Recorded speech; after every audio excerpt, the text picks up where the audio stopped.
स्वादिष्ट चविष्टमध्ये आपले स्वागत। आज आपण सुरमई फ्राय बघणार आहोत। त्यासाठी मी ही अर्धा किलो सुरमई आणलेली आहे।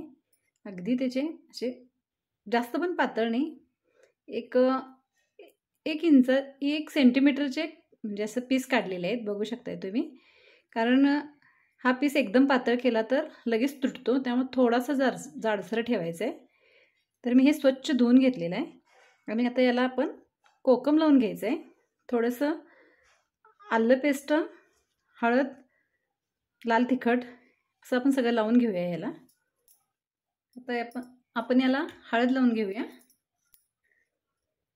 अशी हळद टाकून घ्यायची आणि नंतर ही माशाला चोळायचे।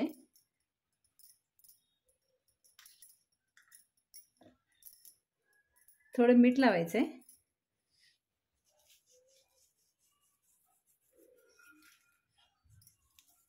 याचं आपण दोन्ही बाजूला चोळून घेणार आहोत। पहिल्यांदा आपण यावरती सगळं टाकून घेऊयात।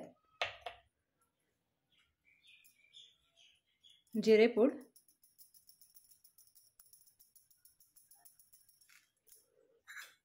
धनेपूड,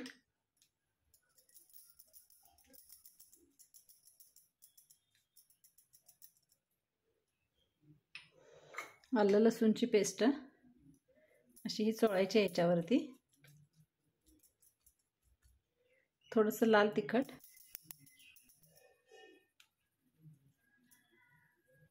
चवीनुसार घ्यायचं आहे। आपल्याला जेवढं आवडतं तेवढं घाला लाल तिखट यावर।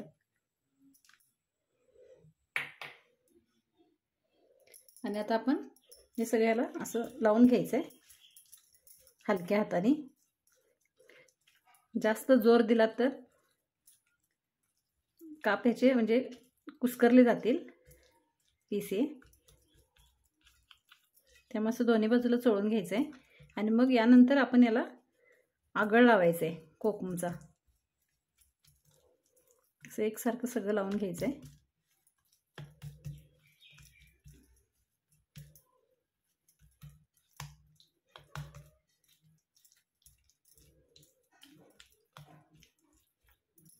आता आपण सगळे पीस असं म्हणजे या पद्धतीने लावून घेतलेले आहेत, तुम्ही बघू शकताय। आता यावरती आपण कोकमचा आगळ लावून घ्यायचा आहे। तुम्हाला जर आगळ आवडत नसेल तर तुम्ही यावरती लिंबू पण लावू शकता। मी आमसूल भिजत ठेवलेली, तुम्ही बघू शकताय। 1 तासभर भिजवलात तरी आमसूल एकदम असं मऊ होतं आणि याचं हे असं लिक्विड छान बाहेर निघतं। असं दोन्ही साईडला लावून घ्यायचे। जितकं तुम्ही आमसूल घालाल तितका सुरमई फ्राय छान लागतो, अगदी हॉटेलसारखा लागतो। तुम्ही गोव्याला वगैरे गेलात तर याच पद्धतीने बनवतात। असं पलटवून याला सगळीकडे लावून घ्यायचं आहे परत।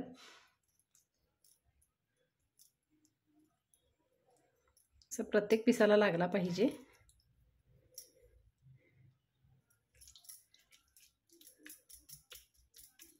आता याला आपण 15 ते 20 मिनिटासाठी बाजूला झाकून ठेवूयात आणि नंतर याला आपण फ्राय करून घेऊया। आता आपण फ्राय करायसाठी थोडा रवा घेऊया।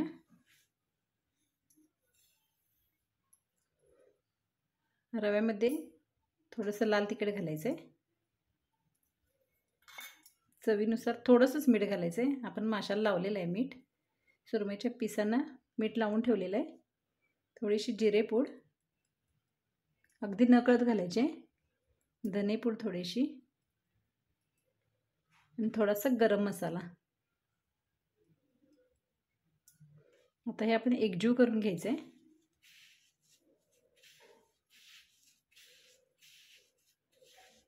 आणि यामध्ये आपण सुरमईचे पीस असे परतवून ठेवायचे आहेत, त्यामध्ये घोळवून आणि मग तळायला घ्यायचे आहेत।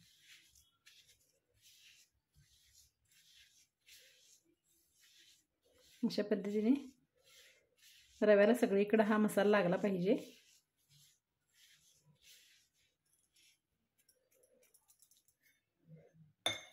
हा आता आपला मसाला तयार झालेला आहे। आपण मॅरिनेट करून अर्धा तास पण झालेला आहे। आता आपण यामध्ये सुरमईचे पीस घोळवून घेऊयात। अगदी छान मसाला लागलेला आहे सगळीकडे तुम्ही बघू शकताय दोन्ही साईडला। आता यामध्ये हा पीस असं परतवून घ्यायचं आहे। अगदी व्यवस्थित लावून घ्या म्हणजे याचं कोटिंग पडणार नाही।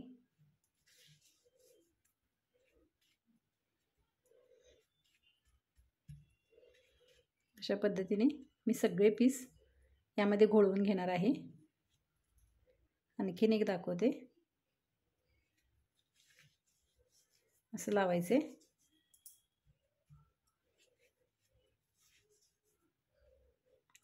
अगदी हलक्या हाताने दाबायचे। हा मी अर्धा किलो सुरमई घेतलेला आहे, याला 1 वाटी रवा बास होतो। यामध्ये जर तुम्ही तांदळाचं पीठ घातलात तरी पण चालतं। रव्यामध्ये थोडं रवा आणि थोडं तांदळाचं पीठ घालायचं आहे। अशा पद्धतीने लावून घेऊया आपण सगळं सुरमईचे पीस। आता मी हे सगळे पीस रव्यामध्ये घोळवून ठेवलेले आहेत, तुम्ही बघू शकताय। असे दोन्ही साईडला अशा पद्धतीने कोटिंग करून ठेवलेलं आहे। आता आपण याला फ्राय करून घेऊयात। आता आपण सुरमईचे पीस तळून घेऊयात। त्यासाठी आपण कढई ठेवलेले आणि कढई गरम झालेली आहे, त्यामध्ये थोडंसं तेल घालूया।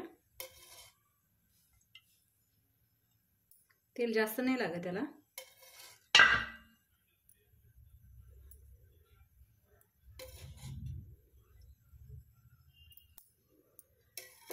तेल अगदी गरम करायचं आहे आणि मगच यामध्ये सुरमईचे पीस सोडायचे आहेत।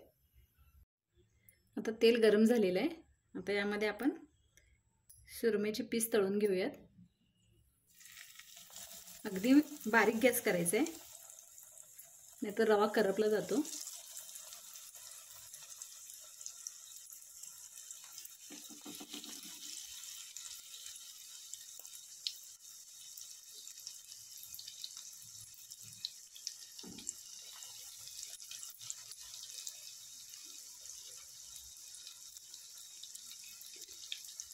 सुरमई तळायला जास्त वेळ लागत नाही, याला आपण जास्त भाजायचं नाही आहे।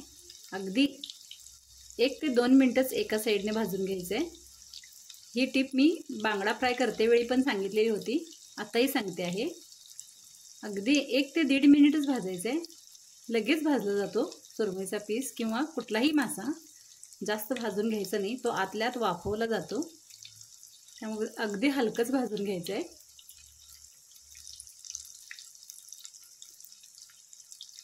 आता 1 मिनिट झालेलं आहे, आपण याला परतवून घेऊया। अगदी हलक्या हाताने परतवायचं आहे।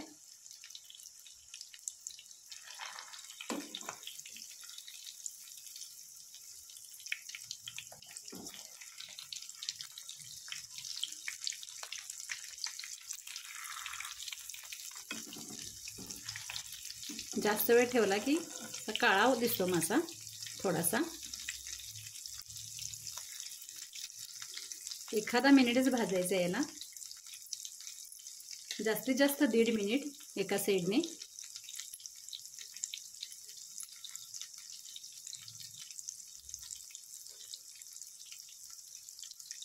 गॅस मोठा करायचा नाही आहे, अगदी लो फ्लेमवरती भाजून घ्यायचं आहे। 1 ते 1.5 मिनिट झालेलं आहे। आता आपण हा अगदी छान भाजलेला आहे मासा, तुम्ही बघू शकताय। मी एका प्लेटमध्ये काढून घेते।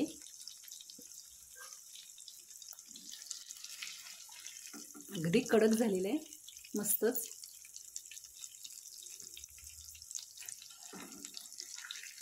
आता हे मी बाकीचे सगळे पीस तळून घेणार आहे। असा हा आपला सुरमई फ्राय तयार झालेला आहे, तुम्ही बघू शकताय। जर तुम्हाला सुरमई फ्रायची रेसिपी आवडली असेल तर लाईक, शेअर आणि सबस्क्राईब करा। धन्यवाद।